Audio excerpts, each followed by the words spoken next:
Ok. La question de Jaïs. Ah, je vous demandais, en fait, on a d'un côté, on répète toute la journée qu'on doit convoiter la venue du Mashiach, qu'on doit prier pour que Mashiach vienne, donc pour la délivrance et la Géoula, mais d'un autre côté, on sait que quand Mashiach va venir, le Yetzirah, il sera plus là, donc on aura plus de libre arbitre. Et autour de nous, on a énormément de personnes qui n'ont pas fait de Tchouva. Même nous, on n'est pas assuré d'avoir fait de Tchouva quand Mashiach sera venu. Donc, d'un côté, on nous demande et on doit prier pour la venue de Mashiach pour être libéré, pour plus souffrir. Mais d'un autre côté, on sait qu'il y a certaines personnes, et on ne sait même pas si nous, on n'est pas dans ce groupe de personnes, qui vont payer. Donc, on a un choix à faire. Est-ce qu'on doit vouloir faire Tchouva maintenant et réparer ses fautes avant la venue de Mashiach pour être blanc ou le plus blanc possible à la venue de Mashiach? Ou est-ce qu'au contraire, on doit constater? Bon, tu dis beaucoup de choses. Une partie vraie, une partie fausse. Alors, d'abord, la question que tu poses, il y a plusieurs questions. Bon, on va traiter le premier sujet. Est-ce qu'il est préférable pour nous maintenant de prier que Mashiach vienne, oui ou non? Chavetz Chaim a écrit un bouquin qui s'appelle Tzipita le Yeshua. Tu convoiteras la Yeshua. En fait, la Gemara, elle dit que lorsqu'on arrive au Olam Haba, on nous pose quelques questions. Il y a les 5 premières questions qu'on nous pose, elles sont marquées dans la Gemara. La troisième est, est-ce que tu as convoité la Yeshua sur la Géoula? Est-ce que tu as attendu, convoité, prié dans ce sens, tout fait pour que ma chair se dévoile? La fin me pose la question. En fait, nous, on n'a rien à gagner. Car comme tu dis très bien, tant qu'on est dans le monde où il y a le mal, et on a le choix entre le mal et le bien, alors on peut agir, on peut faire, on peut être. Dès que Mashiach arrive, il y a un dévoilement énorme de vérité, de lumière. Il y a plus de, le mal n'existe plus. Quelque part, je ne peux pas faire autrement que de faire le bien. Il y aura encore un peu de libre arbitre, faire plus de bien ou moins de bien. D'accord? Mais ça ne sera rien par rapport à ce que nous, aujourd'hui, lorsqu'on doit développer des forces énormes contre le Yetzirah pour se battre, alors on exerce notre libre arbitre. On est, d'accord? EST, je suis en train d'être, j'acquiers maintenant mon être éternel. Alors, lorsque je fais un acte du côté de la vérité qui est éternelle, le désir de Dieu, je deviens un avec Dieu. Je deviens la main de Dieu, donc j'acquiers une réalité éternelle, ce qui n'est pas le cas lorsque je le fais malgré moi, parce que Dieu s'est dévoilé. Dieu s'est dévoilé, maintenant je deviens un robot, d'accord? Comme la fleur n'a pas le choix de monter, d'accord, et de se faner, on n'a pas le choix de faire. C'est marqué à l'époque messianique, quelqu'un va aller cueillir une figue Shabbat, la figue lui dit, ne me cueille pas ces Shabbats. Les petits enfants, ils croient que les figues auront des bouches et on se mettra à parler. Les adultes comprennent que la réalité va dire ces Shabbats. On verra.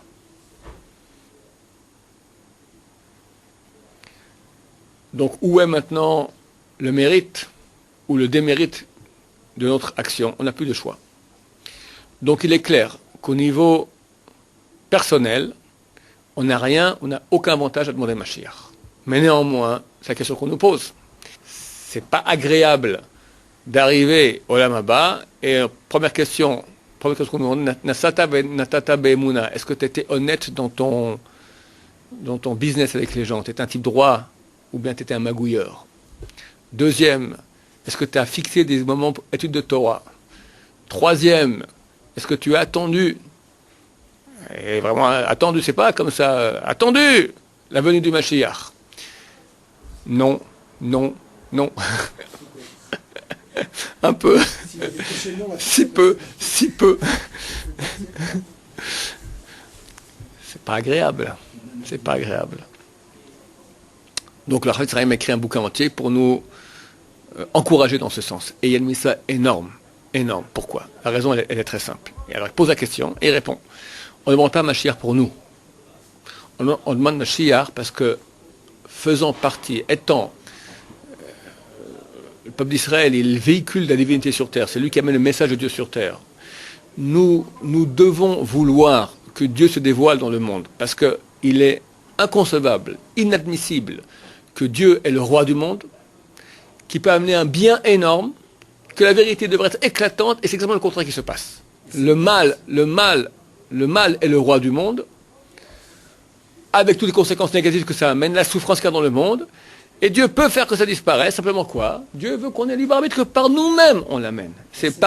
c'est par notre mérite qu'on doit faire ça. Donc nous, on doit vouloir que par notre mérite, Dieu peut faire maintenant clac et voilà. Dieu a voulu créer maintenant un monde qui s'appelle Olam, donc duquel il naît l'âme, il est caché, pour laisser place au mal, pour qu'on ait libre arbitre. Dieu l'a voulu, oui.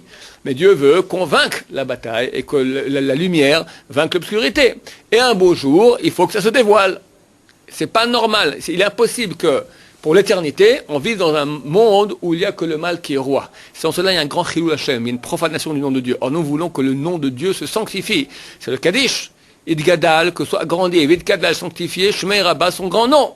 Dans tous les mondes, dans le monde ici, dans tous les mondes. Cette phrase, elle est basée sur la fin de Gog ou Magog. Gog ou Magog, c'est Yecheskel 38. Là-bas, on raconte toute la guerre, comment aura lieu. Et à la fin, donc, le monde entier va voir. C'est marqué, je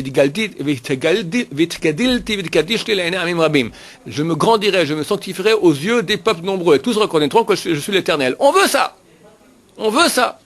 En tant qu'amoureux. Quelqu'un qui est amoureux de sa femme qui est partie maintenant, ou ses parents sont partis à l'étranger. Il attend, un amoureux, il attend que ses parents reviennent. Maintenant, c'est quand qu'il peut exprimer le mieux son amour. Quand ses parents sont là, ils sont là, il est content, mais ok. Quand ses parents ne sont pas là, quand il y a le noir, quand il y a l'obscurité, le fait que tu attends la lumière, tu dis, vous me manquez terriblement en fonction, quand sa femme part en voyage, tant qu'elle est là, bon, ça va, on s'aime bien, mais quand elle n'est pas là, elle me manque. L'obscurité met en relief la lumière. Nous, on est un monde d'obscurité pour que nous-mêmes puissions accéder à cette lumière, la mettre en relief. Mais ok, combien de temps on va rester maintenant? Ok, ça va. On a compris, on est amoureux, reviens.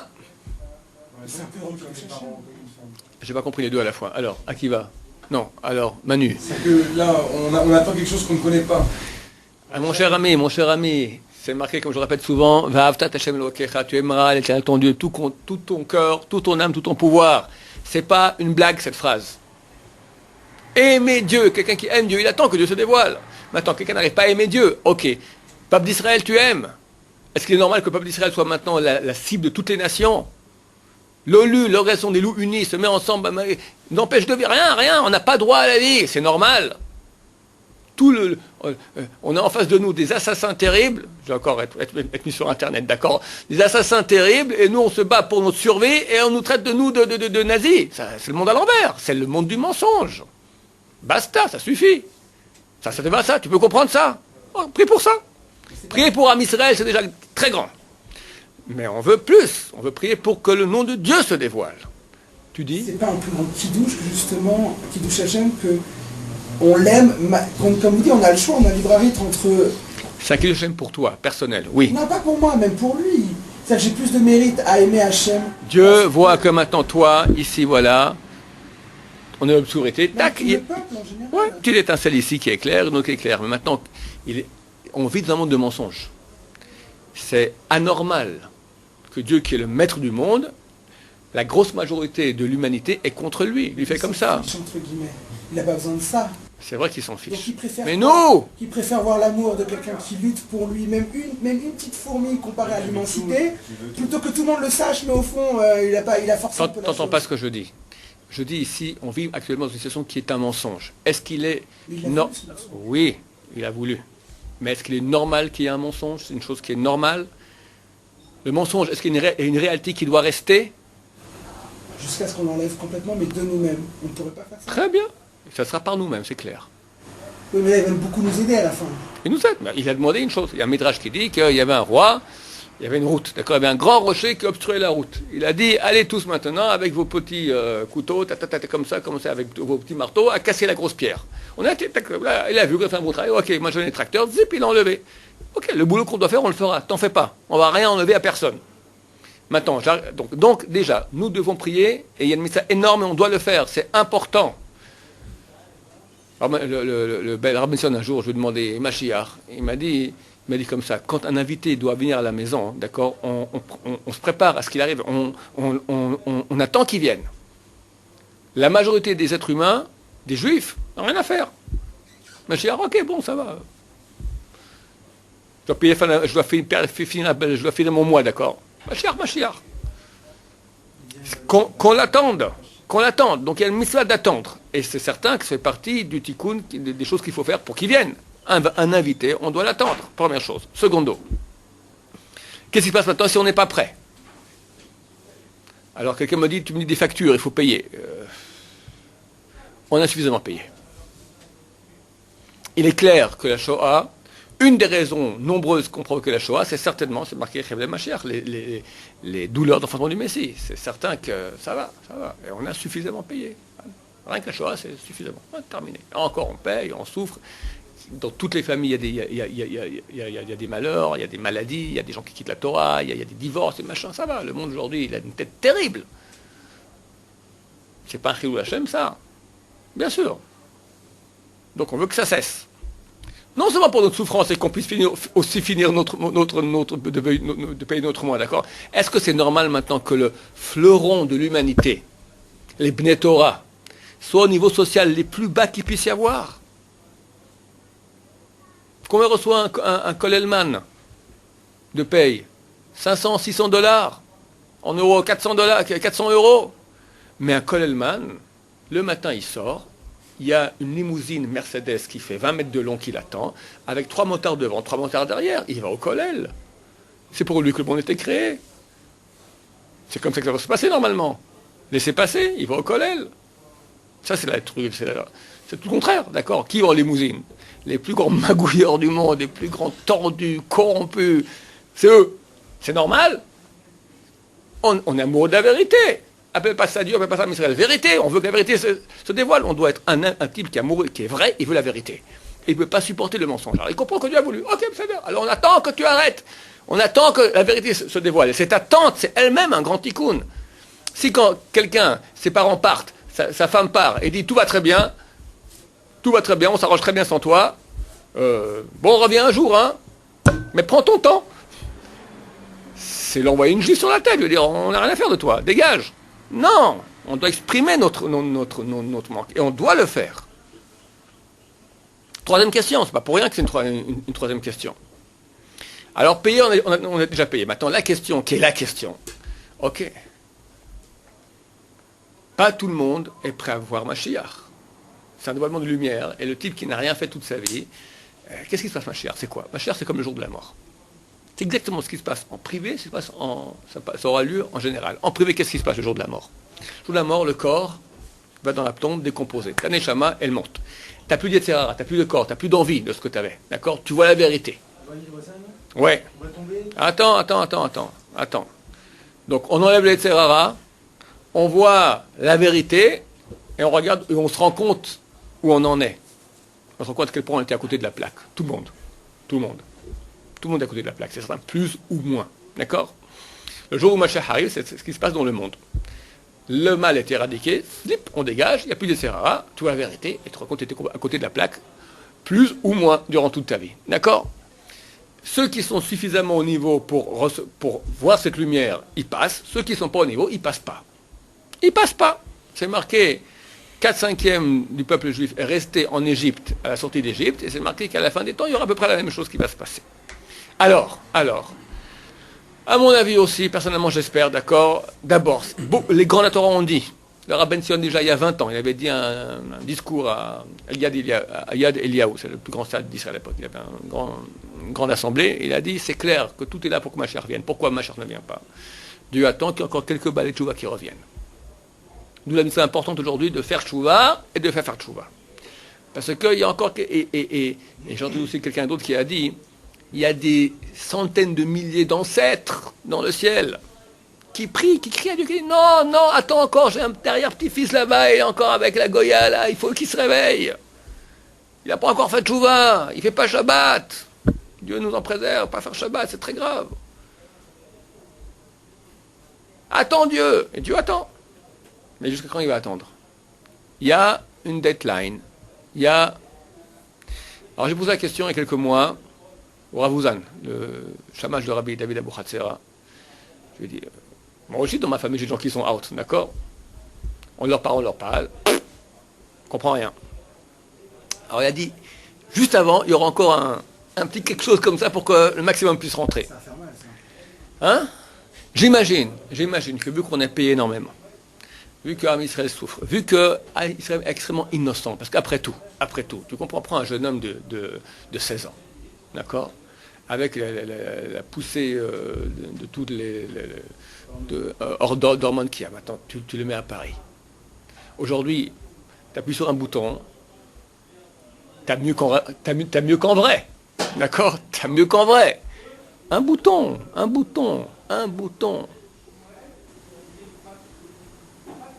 Pourquoi pas? Il faut être très, très, très solide pour le faire. Il a 16 ans, il n'a rien, le gosse. Donc, le mal, il se déchaîne dans le monde partout.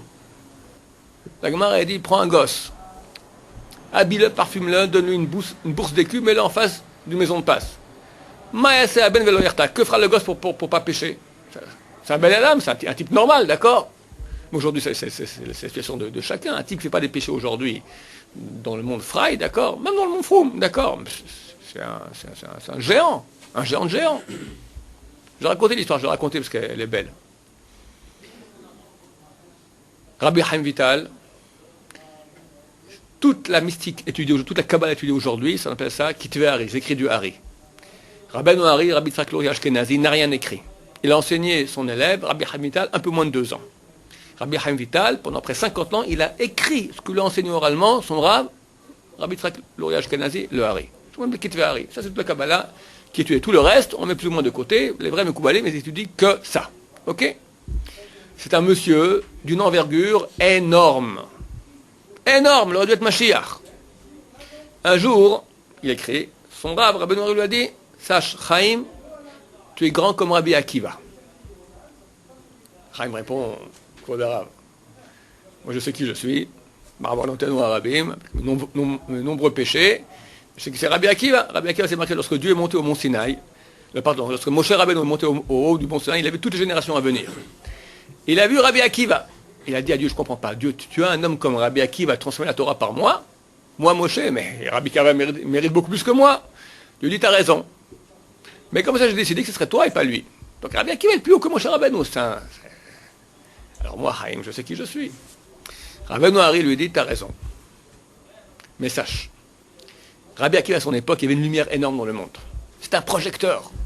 1000 watts. 10 000 watts. Mais prends un projecteur 10 000 watts en plein jour, tu projettes, et ben bon, ça fait de la lumière, ok, mais bon, comme dit la Gemara, Shraga Beti Harama Hani, une bougie en plein midi, à quoi elle sert? Un dit avec une bougie comme ça en plein jour, hein, on prend un fou. Alors lui, c'est un projecteur, ok. Il dit, mais aujourd'hui, les forces du mal sont beaucoup, beaucoup épaissies, il fait noir. Et la petite lumière que tu fais, toi, Rabbi Chaim, toi, t'es une petite bougie, t'es pas un projecteur, t'es une petite bougie, toi, t'es 40 watts. T'es 10 000 watts, Rabbi, t'es 40 watts. Mais les 40 watts que tu fais dans l'obscurité, tellement elle est noire, elle fait un effet comme les 10 000 watts de Rabbi Akiva dans le jour. Et messieurs, maintenant faisons le compte de nous. Ça, Rabbeinu Hari, il dit à l'époque, à Rabbi Chaim Vital, il y a 500 ans à Tzfat, que quand tu vas aujourd'hui à Tzfat, tu sens encore la sainteté de l'endroit. À l'époque, il y a 500 ans, si nous étions là-bas, on tombait tous dans les pommes. De la sainteté, la lumière qu'il y avait là-bas. Qui y avait? Il y avait peut-être 2000 personnes à Tzfat, parmi eux. Rabbeinu Hari, Rabbi Chaim Vital, Rabbi Yosef Karo, l'auteur du Shulchan Aruch, Rabbi Léo de Vidash, le plus grand bouquin de Moussar qu'il y a, c'est Reshit Chochma à l'époque, c'est un bouquin, la barre elle est haute, haute, haute, il était là-bas. Le Radbaz, Rabbi Levi Ben Zimra, un des grands poskim de l'époque, Marie Bérav, le Rav de Rabbi Yosef Karo, le Ramak, Rabbi Moshe Cordovero, le Rav de Rabbeinu Hari, le Al-Sheikh Akadosh, qui est un commentaire sur la Torah, Al-Sheikh, c'est un des seuls 3 rabbins qu'on appelle le Kadosh. Il y a Rabbeinu Akadosh, le Shla Akadosh et Al-Sheikh Akadosh. D'accord, 3 hommes qui étaient Kadosh, qu'on appelait Kadosh. Et Orham Akadosh aussi. Bon, 4. Hein? Non, Al-Sheikh Akadosh, c'est une nouvelle invention. D'accord? C'était une Kdusha, mais inimaginable. Rabbeinu Hari dit, on est dans un noir de noir. Alors, que dire aujourd'hui un jeune garçon à Paris? Il est où? C'est pas noir. C'est que l'obscurité d'Égypte, c'était à côté, c'était la lumière du soleil. C'est inimaginable dans quelle obscurité on est. Et malgré tout, tu as des juifs qui disent non. Oh, etc. Tu as une lumière énorme, énorme. Donc mon cher ami, Dieu, il voit tout ça. Tous ces balais de joie qui viennent maintenant, c'est grâce à quoi, tu crois? Il y a du mérite. Il y a le mérite des ancêtres, il y a ceux qui sont... Hein? Sroutavot aussi, mais on mérite aussi. Il y a Sroutavot aussi, mais il y a aussi le mérite de la souffrance du peuple d'Israël, la Shoah. Et pourquoi lui et pas un autre? Lui aussi, on a aussi un petit choix. Et lorsque quelqu'un fait tchouva, il éclaire sur un autre. Et comme ça se ramène. Aujourd'hui, avec peu, tu peux gagner beaucoup. Le peu de lumière pousse beaucoup d'obscurité. C'est vrai. Donc, compte tenu qu'il y a eu beaucoup de souffrance, qu'il y a beaucoup de mérite à Israël, beaucoup de circonstances atténuantes, parce que c'est le noir du noir du noir du noir. L'Israël est très très dur, d'accord? Compte tenu qu'on sort d'une Shoah physique, qu'est-ce que tu demandes du peuple d'Israël après? On n'en peut plus. D'une Shoah spirituelle. Avant et pendant et après la Shoah, il y a une bonne partie du peuple juif qui s'est battu, mais battu de tous les moyens possibles, même avec des assassinats, pour qu'il n'y ait pas de Torah dans le peuple d'Israël, qu'il n'y ait pas de Torah. On voit bien, des générations entières ont été liquidées. Qu'il n'y ait pas de Torah. Et malgré tout, il y en a encore. C'est un miracle. J'étais voir une fois le Rav Sternbuch. C'est le grand rabbin du Badat, le président du Badat, l'Aïda Haradite. Et je lui parlais d'une question. Dans une famille, quelqu'un, voilà, il fréquente une Goya. Maintenant, il y a un casque, on peut l'inviter à Yom Tov, pas l'inviter à Yom Tov, le Seder. Il ne répond pas. Il dit, Chazal n'aurait pas cru une chose pareille. Chazal ne croyait pas que la galoute aurait duré tellement de temps. Je pose une question, il me répond à côté. Lui a réagi, un juif avec une Goya, d'accord? Un juif, il vit avec une Goya. Réaction du Rabbi dit, qui l'eût cru de Chazal il y a 2000 ans, les Tanaïm, temps de la Mishnah, quoi? On serait en exil 2000 ans? On a tenu. Mais c'est un miracle de miracle. Alors Dieu y voit tout ça. Encore. On est une pastille parmi des milliards qui veulent notre mort. Et dans Am Israël aussi, peu nous aiment, le monde religieux. Et on est encore là. Alors, Dieu y voit tout ça. Et la souffrance, les gens qui vont étudier la Torah, avec quoi? Qui disent non au tout, voilà, ils vivent dans des conditions les plus précaires, par l'amour de la Torah. Et combien, ceux qui ont l'argent, comment ils aident? Tout ça, c'est des mérites énormes, énormes. Donc, Ezrat Hashem, Mashiach reviendra très bientôt, sans aucun problème. Et Bezrat Hashem, ce que je pense, moi j'espère, c'est qu'il y aura des miracles tellement extraordinaires. Regarde, aujourd'hui, rien que les dernières guerres, on regarde, c'est des miracles fantastiques. Comme je le dis très souvent, il n'y a pas une guerre en Israël ici où il n'y a pas de témoignages d'anges. D'anges qui sont venus se battre pour Am Israël. La dernière guerre, je vous racontais le coup du commando, n'est-ce pas? Hein? Non. Un type qui est dans une des plus grandes... J'ai un ami, son fils se trouve à l'armée, et avant la guerre de Gaza, il m'appelle. Il dit, bracha pour mon fils. Il est où? Il est parachutiste. Bon, après la guerre, il me rappelle de nouveau. Je dis, comment ça va ton fils? Très bien. Il me dit, il raconte même des miracles extraordinaires. Et raconte-moi un peu. Bon, il me raconte un petit peu, et c'est fantastique, je veux que ton fils vienne ici parler devant la caméra, raconter tout. Ok, le fils a demandé à ses boss, il dit, rien, même pas avec flou, même pas avec bois, tu racontes rien. Bon, il s'avère, je ne savais pas, que le fils se trouve en fait dans l'unité, je n'ai pas le droit de le dire ici, l'unité la plus fabuleuse, la plus prestigieuse de celle que moi dans ma vie, quand j'étais encore jeune, pour moi c'est un type, voir un type qui était là-bas, c'est NTB, c'est tous les trucs les plus fous, d'accord, c'est eux qui font. C'est des gens qui sont plus à l'étranger qu'en terre d'Israël. Le gosse, moi j'ai connu quand il avait 12 ans. Depuis, je ne l'ai plus vu. Je parle au téléphone, il me raconte un peu tout ça, il dit je le mettrai par écrit, il me met tout par écrit, et pour finir, c'est le père qui a fait le cours ici, même sans on me filmait moi, le père était à côté, c'est lui qui racontait. Et il raconte qu'ils ont eu une mission d'attraper 3 grands chefs du Hamas, ils arrivent près de la maison, ils travaillent par patrouille de 4. Ils repèrent la maison, le gosse il a dit texto, il a dit, ces gens-là, ces chefs du Hamas, ils tuent des gens comme ils mangent des olives. Des tueurs. On a vu d'ailleurs, il y a une guerre entre le Fatah et le Hamas, mais pas ils ont fusillé. Chacun 50 à 100, il n'y a plus de corps, ils tirent encore. Les autres, ils ont brûlé à l'essence. Ça va, restons calmes. Des tueurs terribles. Bon, ils ne rentrent pas par la porte parce que la porte, elle est piégée. Ils mettent une petite bombe sur le côté du mur. Boum, ça éclate le mur. Là, ça fait un trou dans le mur. La fumée se disperse. Hop, ils rentrent les 4 dans le... Ils les voient les 3. Hurlant. Pleurant. les armes par terre. Sauf votre respect, ils ont fait leurs besoins petits et grands sur eux, et ils hurlent. Ils attrapent, ils les attachent. Ils continuent à hurler, mais qu'est-ce qu'il y a? Il dit Tmania, Tmania. Tmania, c'est 8. Ils disent, bon, non, on a Arba, Arba. Tmania, Tmania. On est Arba, Arba. Ils baragouinent en arabe. Bon, ils amènent, ils vont dehors voir est-ce qu'il n'y a pas d'autres soldats ici israéliens dans le coin. Ils voient, ils sont que les 4, il n'y a personne d'autre. Ils sont pas...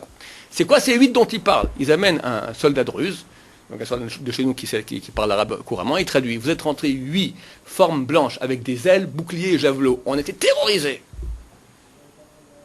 Ça, c'est cette guerre. La guerre du Golfe, il y a des témoignages comme ça. La guerre de Kippour, il y a des témoignages comme ça. La guerre des séjours, des témoignages. Chaque guerre a des témoignages. On n'a pas eu ça en 2000 ans à l'étranger. Jamais. Ni la Shoah, ni les Cosaques, ni rien. Il y a eu des miracles. On a jamais vu des anges. Ici, c'est Eretz Israël, le route de Eretz Israël. Maintenant, quelle route? Quelle route? Quelle route? Quelques juifs qui étudient la Torah, d'autres qui souffrent pour rester en terre d'Israël, des gens qui aident dans le monde, les prières. Bon, eh ben, tu vois que ça a marché. Notre niveau n'est pas extraordinaire, mais Dieu voit, il n'y a jamais rien sans, il n'y a pas gratuit. Si Dieu a fait des miracles pareils, c'est qu'il y a un mérite. Pour l'époque messianique, mais qu'est-ce que ça va être? C'est marqué, Gam et Am Hazeh Dan Anochi. Avraham Avinu, il reçoit la promesse que sa descendance sera 400 ans en esclavage, dans un pays étranger. Mais ce peuple aussi, dans lequel il sera en esclavage, Dan Anochi, je le jugerai. Il sera jugé. Dan. Chazal disent comme ça. Ce qu'ils ont ramassé les Égyptiens, c'était 2 mots, c'est 2 lettres. Dalet, Nun, Dan. D'accord? Ce qui est marqué à propos de la fin des temps, tu as des chapitres, et des chapitres, et des chapitres dans les prophètes. Ça va être extraordinaire. Bezrat Hashem. On va voir un dévoilement de Dieu extraordinaire. Que tous nos frères qui sont loin, ils verront ça. Les anges se battent, ils vont voir eux-mêmes. Ils feront tout va. Bezrat Hashem. J'espère tout mon cœur. Maintenant, peut-être que non. Peut-être que ça va être encore une autre Shoah, et ils vont venir ici sur les trucs, ils vont égorger un peu tout le monde, et à la fin, ceux qui resteront, ils verront. J'espère et j'imagine, Bezrat Hashem, que la première sera la vraie solution. En tout cas, des gens m'ont dit, alors si c'est comme ça, pas besoin de faire tchouva. On va continuer, puis quand Machar reviendra, on fait toujours en dernière seconde. Non. D'abord, il n'y a aucune assurance que vraiment tu seras sauvé. Deuxièmement, le peuple d'Israël, il souffre en attendant. Troisièmement, c'est un accouchement. Et quand il y a des hormones, on va dire, qui empêchent le bébé de sortir, ça fait très très mal. D'après le mérite de Am Israël, ainsi sera la Géoula. Maintenant, s'il y a une grande tchouva au dernier moment, il y aura une grande Géoula très belle. Sinon, elle sera dans la souffrance. Donc, messieurs les internautes, mesdames les internautes, faites tchouva, faites faire tchouva, tout azimut, vite, il y a très très peu de temps. Comment je sais, je ne sais pas. Comment on fait ça, tchouva? Papa et maman. D'abord, aujourd'hui, c'est facile. Papa, maman, c'est le plus dur. C'est marqué En Navi Béro. Il n'y a pas de prophète dans sa ville. D'accord? Quelqu'un qui est à l'intérieur, il ne peut pas. Il dit, oh, Molo, comment tu nous parles? Ils ont raison. Quelqu'un de l'intérieur, il ne peut pas. L'extérieur, il peut. Alors, on voit quelqu'un d'autre. Oui. Est-ce qu'on va être jugé pour pas avoir même essayé de faire tchouva à quelqu'un? Un meilleur copain, il est à côté de moi, je le vois, il faute. Et au contraire, je lui dis, alors comment c'était, machin, bon, tu sais ce que je fais, c'est pas très bien, machin. Donne-moi une tomate tout de suite, qu'est-ce que tu peux lui parler et t'as rien fait. On essaye, il est têtu, ah ok, t'as essayé. Mais bon, un essai qui... T'as essayé, ok, ça a l'air. Regarde, il y a un clal, il y a une loi générale qu'il faut savoir. On ne doit pas faire, on doit agir. Faire, ça veut dire, c'est moi je suis responsable que tu lui dises chouva. Non. Moi, je dois agir dans ce sens. Ça marche pas. Est-ce qu'on a fait assez? On doit faire ce qu'on peut. Alors, personne ne vous dit maintenant de quitter les Shiva et d'aller, mais quand tu as l'occasion, tu es avec quelqu'un, comment on fait? Intelligemment, c'est d'abord des Kiddush Hashem, avoir l'air épanoui. Il faut attendre que lui te pose la question. Alors, comment c'est? Là, tu commences à parler, etc. C'est la vérité, machin, tout ça, ouais. Le sens.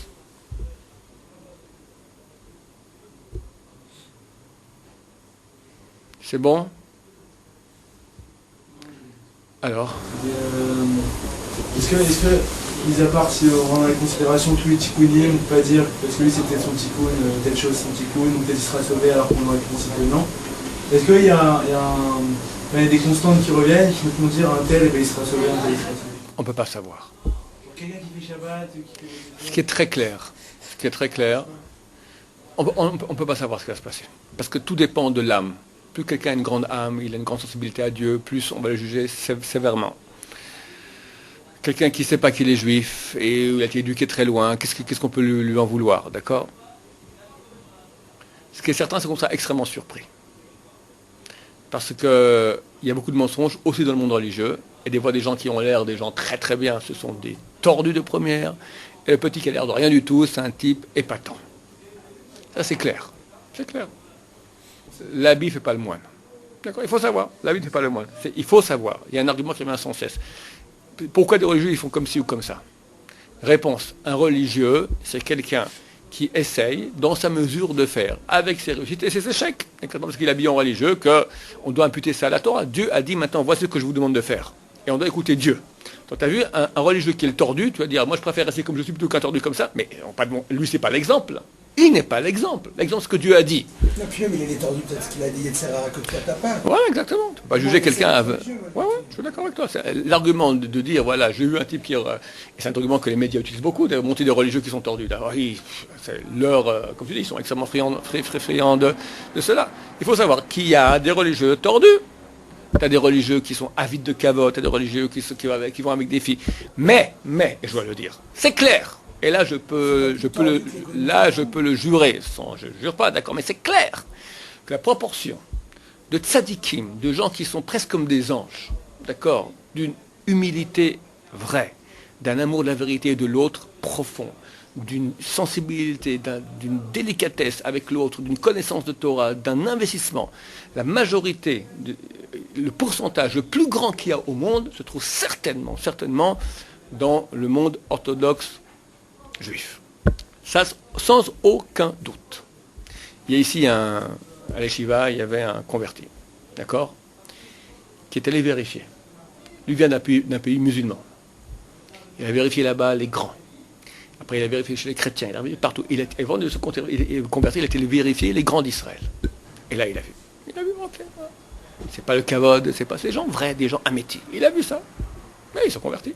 Il a vu, et nulle part d'autre on peut trouver une chose pareille. C'est un grand plaidoyer pour Am Israël. Dernière question. Il a dit qu'il y a une petite lueur dans l'obscurité, le fond, ça a beaucoup d'impact. Et si une personne, par exemple, elle a fait la yeshiva ou elle étudié et tout, mais à la base, c'était le yeshiva.